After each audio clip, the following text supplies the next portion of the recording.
ဒီနေ့က mainly ဒီ Pine Code ဒီ agent အကြောင်းရယ်နောက်ပြီးတော့ဒီ Open Code ကိုနဲ့ဒီ Open Model တွေအကြောင်းရယ်နောက်ပြီးတော့ဒီ Superconductor ဆိုတဲ့ဒီ agent management tools တစ်ခုရယ်အဲဒီအကြောင်းလေး random ပေါ့နော်ပြောချင်လို့ပါဒီ video လုပ်လိုက်တာပေါ့နော် Okay ကျွန်တော်ဒီပြီးခဲ့တဲ့တစ်လနှစ်လလောက်အတွင်းမှာဒီ Pine ကို main agent အနေနဲ့သုံးနေပေါ့နော်ဘာလို့ Pine သုံးလဲဆိုလို့ရှိရင်သူ့မှာဘာမှမပါဘူးအဓိကအဲ့ဒါပေါ့ဘာမှမပါဘူးတကယ်သုံးကြည့်တဲ့အချိန်မှာ bloat တာမဖြစ်ဘူးတော်တော်လေးအဆင်ပြေတယ်နောက်ပြီးတော့ fork လုပ်တာတွေဘာတွေလည်းပါတယ်ပြီးရင် customizable ဖြစ်တယ်အဲအကြောင်းလို့ကျွန်တော်ဒီ Pine coding agent ကိုသုံးတာပေါ့နော်ဒီမှာ MCP လည်းမပါဘူး set agent လည်းမပါဘူးpermission requirement တွေလည်းမပါဘူး plan မှုလည်းမရှိဘူးအဲ့တူတူလည်းမပါဘူးဘာမှမပါဘူး next အဲ့တော့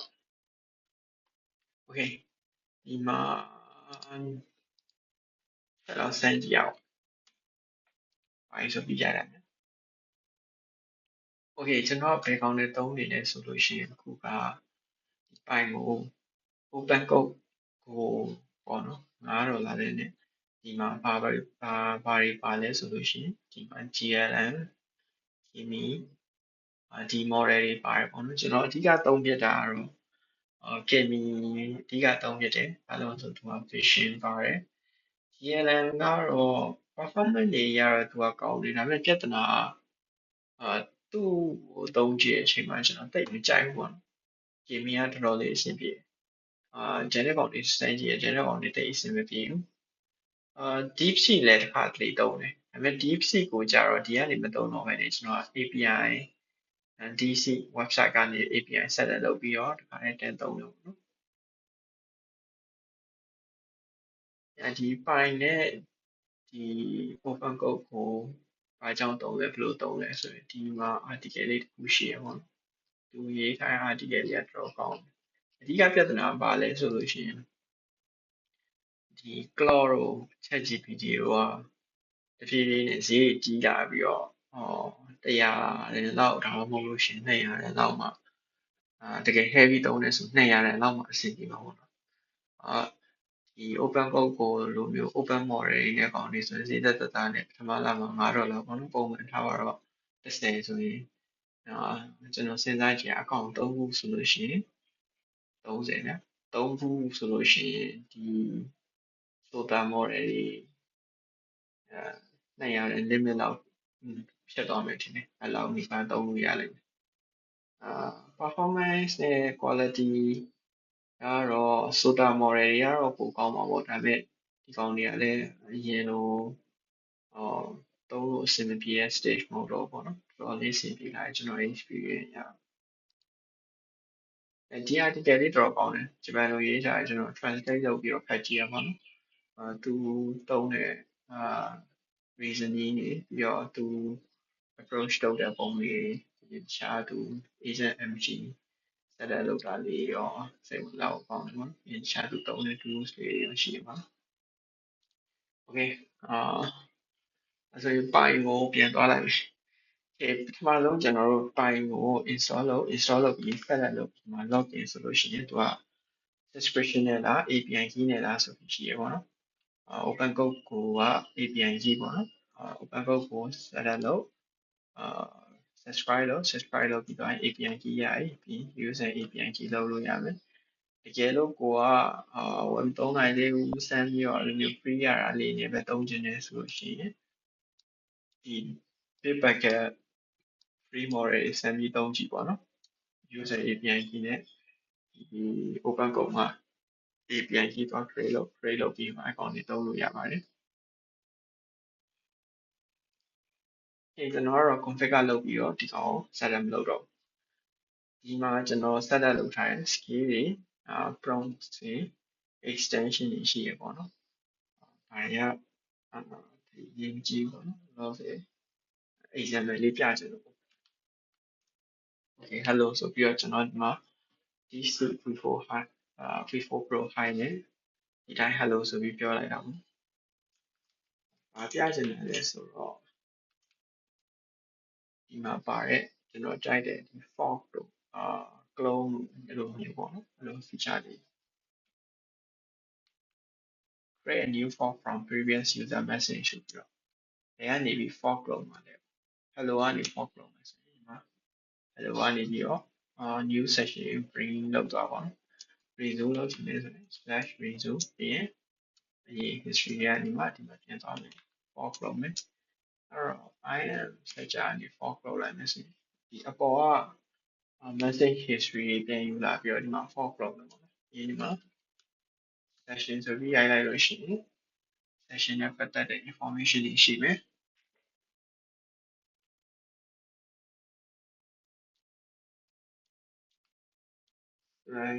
ဒါတော့display name ဆက်လက်လုပ်တာပေါ့နော်ဒီလိုဆိုပြဒီမှာ demo ဖြစ်သွားမယ် session ဆိုပြီးရိုက်လိုက်လို့ရှိရင် session format ဆိုရင်နေရာ demo ဖြစ်သွားမယ်ပေါ့နော်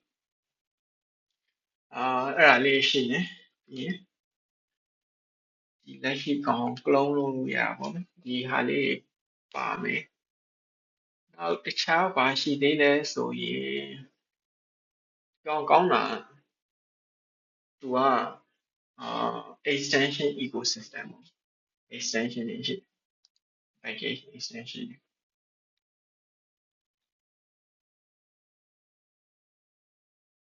တော်တော်လေးအများကြီးပဲရှိရပေါ့ဒီမှာကိုသုံးချင်တဲ့ပုံစံနဲ့သုံးလို့ရမယ်ကျွန်တော်ကဒါ existing သူများရေးထားတဲ့ဟာပေါ့နော် Discord မှာလည်းတွားပြီးတော့ကြည့်လို့ရတယ်သူများဘယ်လိုမျိုးတွေသုံးနေလဲဘာတွေလုပ်နေလဲပေါ့အဓိကဒီ harness လို့ခေါ်တာပေါ့နော်ကိုဒီ agent harness လို့ခေါ်တာပိုင်းမှာဒီ model ကိုဖြစ်စေခြင်းတဲ့ပုံစံကိုတွားစေခြင်းတဲ့ပုံစံပေါင်းတို့ဟိုကနေကိုလုပ်တဲ့ဟာပေါ့နော်အဲ့ဒါမှတော်တော် customizable ဖြစ်တယ်extension in file ဆိုပြီးတော့ဒီမှာမေးလိုက်တာနဲ့သူကဘာလုပ်မလဲဆိုရင်ဒီပိုင်းရဲ့ documentation တွားဖတ်ပြီးတော့ပြောပြမယ်ပြီးကိုက documentation plugin ရေးချင်တယ်ဆိုလို့ရှိရင်လည်းဟို plugin ရေးချင်တယ်ဒါမျိုးလိုချင်တယ်ဆိုပြီးသူပြောလိုက်တာနဲ့သူက plugin တွားပြီးတော့ create လုပ်တော့ဆိုရင်တော့ extension တွေ package တွေကိုတွားဖတ်ပြီးတော့ကိုရှင်းပြတယ်ဒါမျိုးအဓိကအဲ့ဒါမှအရင် customize လုပ်လို့လွယ်တယ်ကိုယ်တိုင်စမ်းကြည့်ဖို့အကြံပေးခြင်းတယ်ပေါ့နော်ကျွန်တော်ကကျွန်တော်အဲ့ကောင် adapt လုပ်ပြီးတော့ mobile ကနေပြီးတော့သုံးလို့ရတဲ့ဟာလုပ်ထားရှိရပေါ့နော်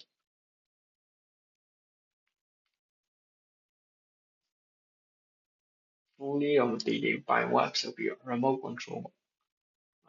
cloud တို့ Go A ဆိုသုံးတဲ့သူတွေဆိုရင် remote control ရပါမှာနော်အဲ့ဒါကိုဒီလက်ရှိextension ကို package တွေလောက်ပြီးတော့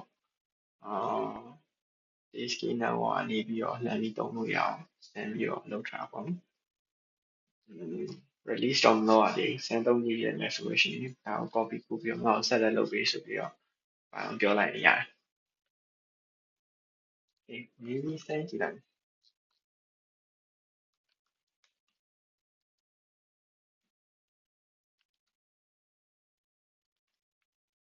ီ project မှာလည်းလုပ်ထားတယ်ကျွန်တော် globally လုပ်ချင်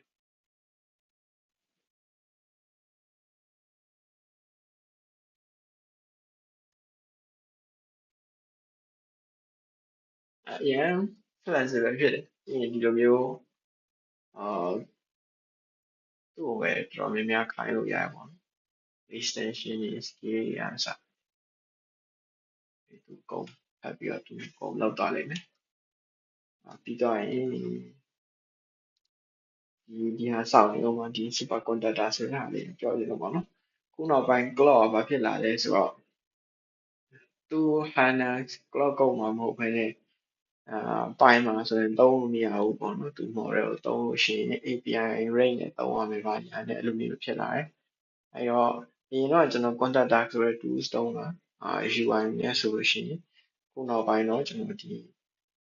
super contact tag ဆိုတဲ့ဟာပေါ့နော်ဒါပေမဲ့ domain က super.engineering ပေါ့အဲ့ကောင်ပေါ့လောလောဆယ်တော့ alpha stage ပဲရှိသေးတယ်ဒီကောင်တော့တယ်အရင်မြန်တယ် UI လည်းတော်တော်လေးသုံးရတာအဆင်ပြေတယ်ပိုင်လည်းရတယ် Code X လည်းရတယ် Cloud Code လည်းရတယ်ပိုင်နဲ့ Code X နဲ့ကလည်းချိန်ပြီးသုံးလို့ရတယ်ပေါ့အဲ့တော့ ChatGPT က model တွေ Code X model တွေကိုပိုင်မှာ ပိုင် harness သုံးပြီးတော့သုံးလို့ရတယ်ပေါ့ Cloud Code လို့သူ restrict လုပ်မထားဘူးဒီကောင်လေးကျွန်တော်တော်တော်သဘောကျတယ်ပေါ့နော်ဒီတူဒီလည်းကျွန်တော်သုံးဖြစ်တယ်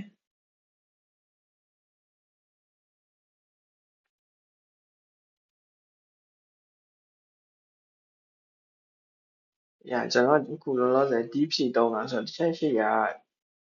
DeepSeek က SOTA model နဲ့ရှင်တော့နည်းနည်းတော့နှေးသေးတယ်သူဆက်လက်လုပ်ခိုင်းထားမှာပေါ့နော် DeepSeek နဲ့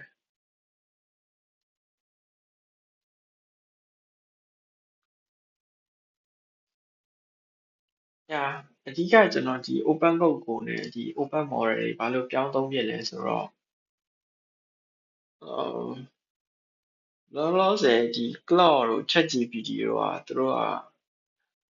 အရှုံးခံတာမှမဟုတ်လို့ရှင်လည်းအဲ့လိုမျိုးအရင်ပေါ့နော်အဲ့လိုပုံစံနဲ့ကျွန်တော်တို့ပေးပြီးတော့သုံးတယ်အဲ့တော့ရေရှည်မှာ token တွေကဈေးကြီးလာနိုင်တယ်ရှင်ခုတောင်မှကျွန်တော်အရင်တော့တက်ရတယ်ပေါ့နော် Cloud Code တက်ရတယ်သုံးတာအခု usage နဲ့တက်ရတယ်တော့နောက်အဲ့တော့200 upgrade လုပ်အောင်ပေါ့နော်200 upgrade လုပ်မယ်စာကျွန်တော် open code ကိုစမ်းသုံးကြည့်မယ်ပေါ့နော် Kimi ကိုဘာလို့လဲမစိုးဆို Kimi ကိုဘာလို့စမ်းသုံးကြည့်ရအဲ့ဒီမှာတော်တော်လေးအဆင်ပြေရတွေ့ပြီးတော့ဒီ Kimi ကိုဒီ open code ကိုစမ်းပြောင်းလိုက်တာပေါ့နော်အခုဘယ်လိုသုံးလဲဆိုရင် open code ကိုနှစ်ကောက်လောလောဆယ်နှစ်ကောက်ပေါ့နှစ်ကောက် full usage ကုန်သွားပြီသုံးကောက်ဖွင့်ကောင်းမလားချက်ကြည့်နေဒီဟာရှိနေပြီးရင် DeepSeek ကို API 5ချက်ကိုတစ်လောက်5ချက်ကိုတော့တွန်းတယ်ပြီးတော့Code X 20သုံးတယ်အစ Cloud ကိုလည်း subscribe လုပ်ထားတာအခု Cloud ကို subscribe 20 100ရန်ကနေ20ရန်ပြောင်းတာပေါ့20ရန်ဆက်ပြီး subscribe လုပ်ရင်ကောင်းမလားမကောင်းဘူးလားတော့ချက်စဉ်းစားနေဒါပေမဲ့ Cloud ကကြတော့ French UI stack တွေလောက်တာတော်တော်လေးကောင်းတယ်နော် Kimi လည်းမစိုးတော့မစိုးဒါပေမဲ့ Cloud တော့မမီသေးဘူးဒီမှာပြီးသွားပြီပေါ့နော်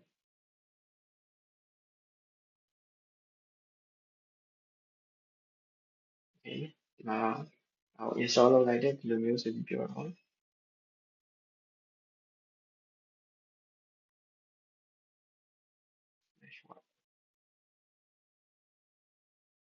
reload လုပ်ကောင်း sorry ဆက်လုပ်လိုက်ပြီ reload what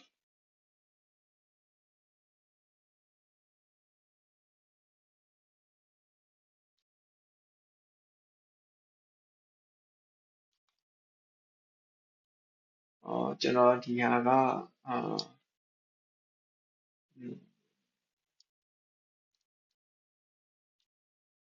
ဒီက binary file တခါတည်းကျွန်တော် release မလုပ်ရသေးတော့ binary file manually pick လုပ်မှာရပါမယ်အဲအကြောင်းမျိုးကျွန်တော် pick လုပ်ခိုင်းလိုက်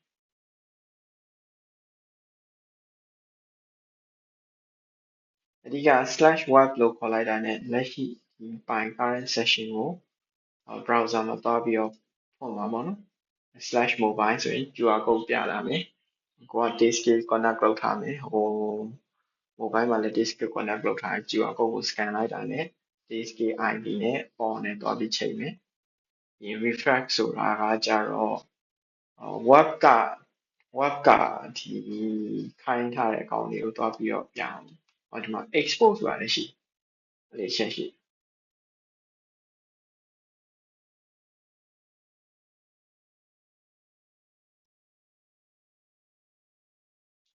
ဒီမှာ yes လောက်လိုက်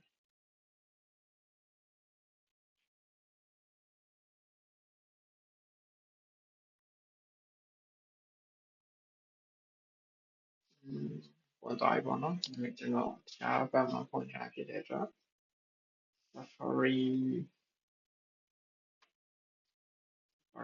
သွားပြီးတော့ဒီမှာ link copy ပို့လိုက်ပြီပေါ့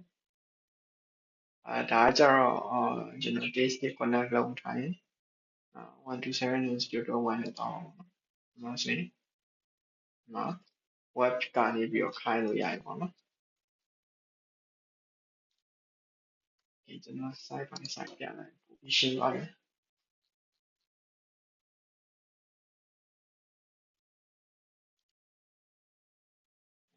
ကျွန်တော်ဒီ session တစ်ခုဖွင့်လိုက်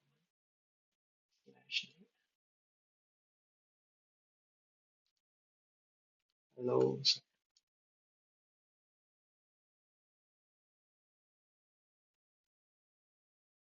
I'm currently ဒီ session ကို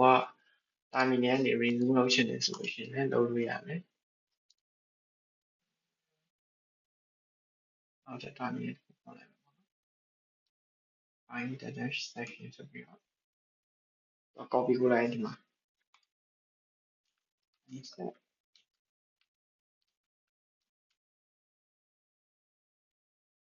ဒီ web UI မှာတင်ပြီးပေါ်မယ်ပေါ့နော်web UI ကနေပြီးတော့ထားပါတော့ကိုပြင်သွားနေရဆိုရင်ဒီ web UI ကနေပြီးတော့လှည့်ခိုင်းလို့ရမှာ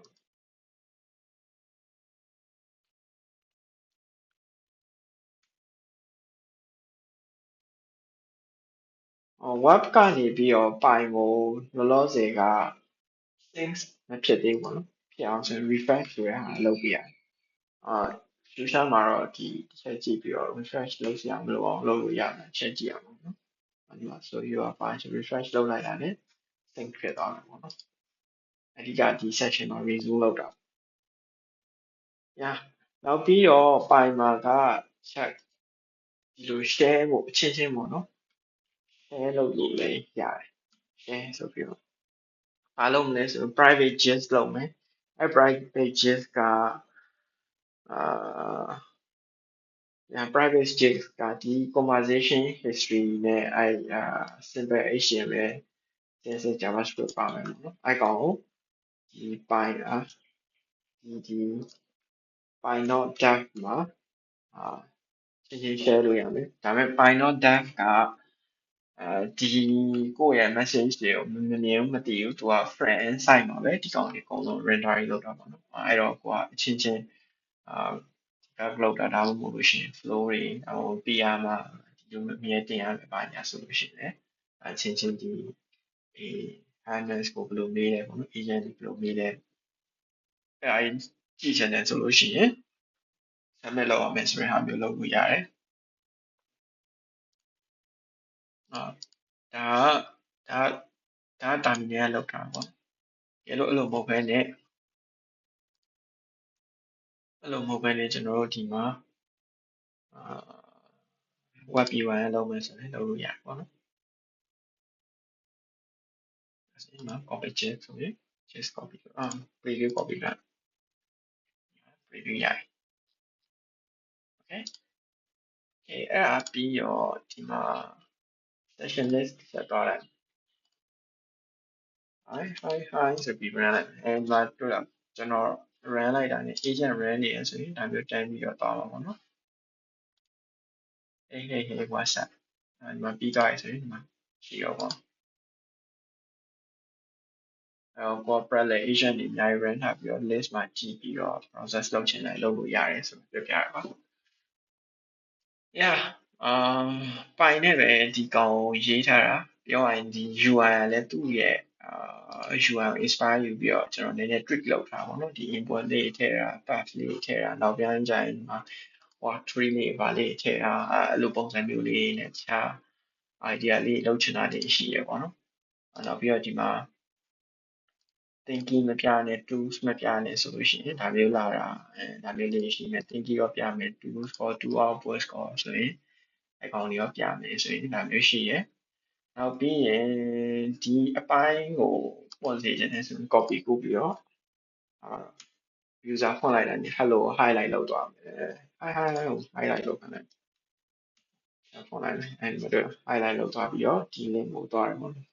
နောက်ပိုင်းကျရင်ဒီမှာ fork လောက်တာဒါမျိုးလေးပါကိုယ့်ဟာနဲ့ကိုယ်ထည့်ပြီးတော့သုံးမယ်ဆိုပြီးစဉ်းစားထားပေါ့နော်ဒီအပိုင်းကျွန်တော်လုပ်ဖြစ်နေတာအဲ့ဒါလေးပါ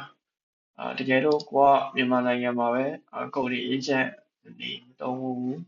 ဒီတိုင်း ChatGPT ရောနောက် Claude ရောအမေးဖြေလောက်ပဲသုံးဘူးနေရဆိုလို့ရှိရင် open code ဒါမှမဟုတ်လို့ရှိရင် by agent နဲ့ဒီ open code မှာတွားပြီး register လုပ် API key ယူပြီးတော့ at least free model နဲ့စမ်းကြည့်ပေါ့နော်ဒီကောင်တွေဘာတွေလုပ်နိုင်လဲဘယ်လိုတွေသုံးနေလဲဆိုတာလေးသိအောင်နောက်ပြီးတော့ဒီပိုင်နဲ့စိတ်ဝင်စားရဆိုလို့ရှိရင်ပိုင် Discord channel တွေကိုဝင်ကြည့်ပြီးတော့သူများတွေဘာတွေမေးနေလဲဘာတွေပြောနေလဲဆိုတော့ချက်ကြည့်ပေါ့နောက်ထိုနည်း၎င်းမဲ့ကိုက open code သုံးနေဆိုလို့ရှိရင် open code ရဲ့ Discord တွေဘာတွေဝင်ကြည့်ပြီးတော့သူများတွေဘယ်လိုသုံးနေလဲဘယ်လိုမျိုးဖြစ်နေလဲပေါ့အဲ့ဒါလေးကြည့်ပေါ့အဓိကအဲ့ဒါပြောချင်တာပါထွေထူးမဟုတ်ဘူး Yeah that's all